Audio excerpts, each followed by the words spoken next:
Okay, friends, here we are again. One sober to another. I'm Wayne. I'm the founder of One Sober to Another. I am on another drive home, and it's funny because I think about a lot of stuff and a lot of random things on my drive, and today is no exception. So I've been in this think tank for like a week, and we've been discussing all kinds of things as far as like strategic planning and everything else for our business. And it's interesting because it takes a few of us in order to brainstorm and to come up with things that make sense in order to make something successful, and to have a goal and to make objectives in order to reach that goal. And we can either meet or not meet that goal based off of what we decide to do. Now, with all that mumbo jumbo, how does this fit into your daily life and into, you know, my sobriety? Well, it's even more interesting because it fits like this. You know, I drank for 23 plus years, and a lot of you already know that. And I always say that because, you know, I was an active alcoholic for a very long period of time. So the things that I do in my sobriety have to kind of match the effort into what I put into my drinking in order for me to stay sober. If that makes sense like two nickels, drop a comment down below, because someone's going to get something from that. So when we were in this planning process, it occurred to me that, you know, there are small goals that I set every single day to stay sober. This could totally relate to you. This isn't all about me. So for me, I thank God each day, and if God's not your thing, you know what to do. I mean, put it into your higher power, or whatever that is. But for me, I thank God every day, and I thank God for my family, and I thank God for letting me be sober, or rather giving me the strength and courage to be sober, because the way I was living before was so insane, and it was such a hamster wheel, and it, you know, that cliche, that it was impossible during my active alcoholism for me to even see that there could be something as a day of me living sober. And again, if you relate to that, drop that comment below, because someone's going to get something from that. And that's absolutely true, I believe. So by setting these small goals, first being grateful for my sobriety is one of the goals that I set for every day, in order for me to remember how crazy it was when I was drinking, and how my life was disconnected from what I know now. And, you know, it took me getting sober in order for me to realize that. What else do I do? What other kinds of goals do I set in order for me to live another sober 24 hours? Well, I try to find on a daily basis some way that I can be helpful for somebody else.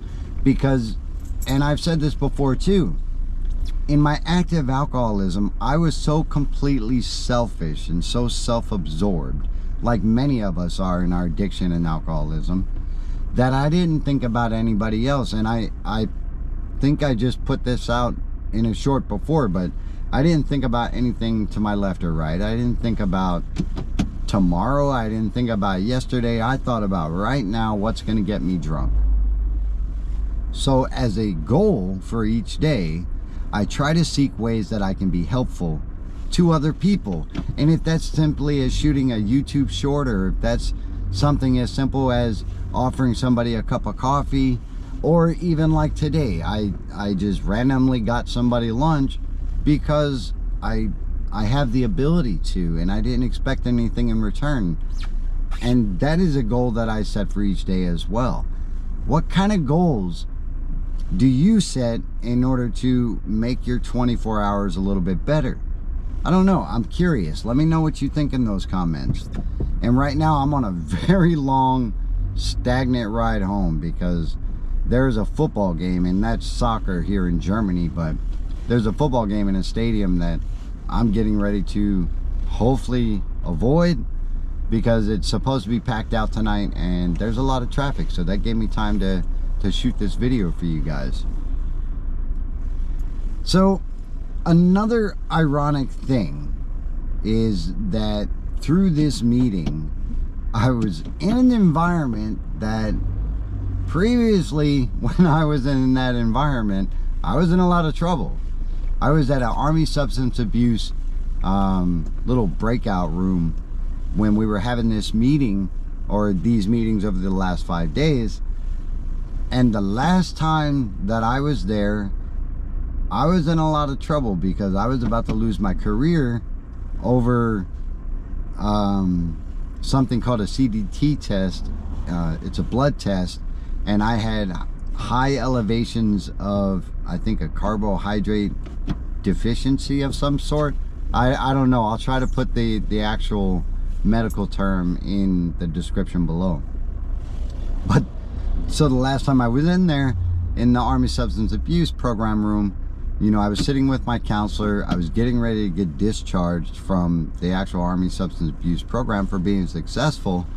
And the counselor just happened to look down at a piece of paper, and this is no bullcrap, at a piece of paper sitting next to the discharge paper that she was getting ready to sign. And she saw some number figures and she realized they were a little high, and she knew exactly what she was looking at. I didn't.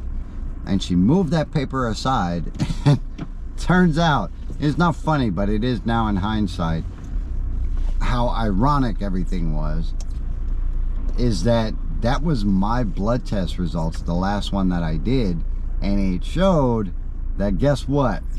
I had been drinking.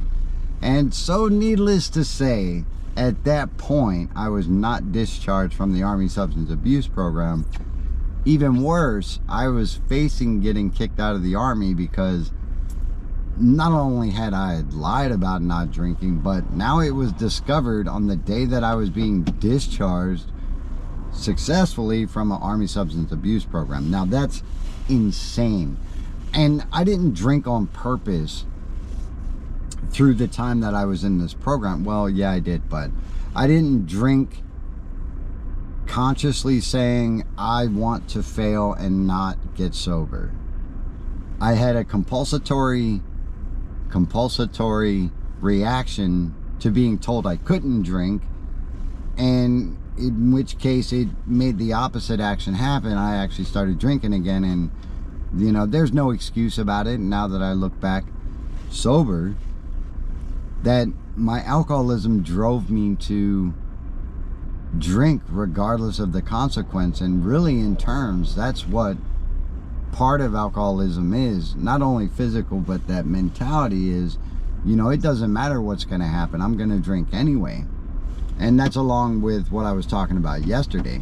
And now I'm stuck, and I'm trying to decide if this traffic's going to move or not. So, but anyway, so I was in that Army Substance Abuse Program room, and I found it very ironic that I was there, and not under any bad term at all. As a matter of fact, a more successful term, because I now live sober for the last almost 8 years, next month, by the way, that I have the fortunality of being able to be there as a program manager who is retired from the United States Army versus someone in trouble who is definitely there for a reason other than success.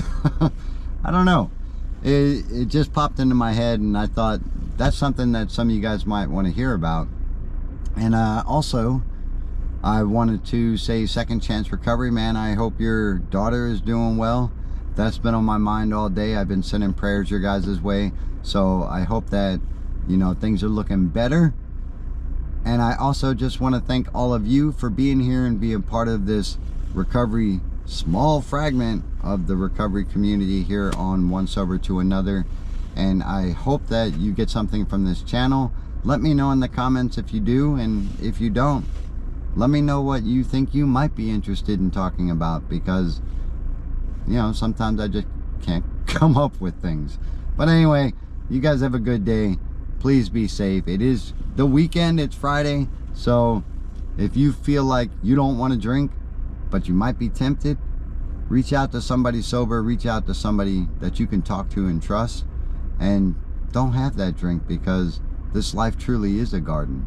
And guess what? I'm gonna see you on Sunday live. Please tune in, 1800 Berlin time, and that's 1200 or noon on the East Coast in the United States. If you haven't taken a chance to subscribe, give it a chance. Give it an opportunity. Give me an opportunity. Give us an opportunity, so we can all share with each other. You guys have a